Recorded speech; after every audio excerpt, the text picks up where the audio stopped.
Banjara Hills ACB కార్యాలయం ఎదురుగా కబ్జాకు గురై తిరిగి స్వాధీనం చేసుకున్న ప్రభుత్వ స్థలాన్ని మంత్రి Ponnam Prabhakar, GHMC mayor Gadwal Vijayalakshmi, collector Anudeep Durishetty పరిశీలించారు. దీనిపై కలెక్టర్కు మంత్రి పొన్నం పలు సూచనలు చేశారు. 12 ఎకరాల ప్రభుత్వ స్థలంలో కబ్జాకు గురై ప్రదేశంలో గోడలు నిర్మించడంతో వాటిని అధికారులు కూల్చివేశారు.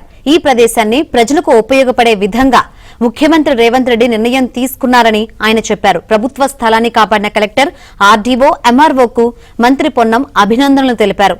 రాష్ట్రంలో ఎక్కడైనా ప్రభుత్వ స్థలాలు కబ్జాకు గురైనట్లయితే ప్రభుత్వ అధికారుల దృష్టికి తీసుకురావాలని ఆయన విజ్ఞప్తి చేశారు.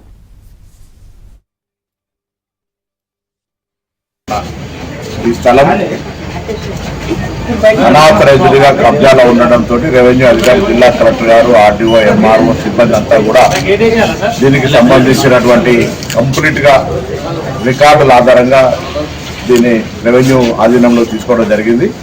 ఇక్కడ ఒక మంచి ప్రజలకు ఉపయోగపడే విధంగా దీన్ని తీర్చిదిద్దడానికి గౌరవ ముఖ్యమంత్రి గారు నిర్ణయం చేసినారు. ఈ స్థలం అంతా కూడా ప్రజలు ఉపయోగార్థం ఉపయోగించడం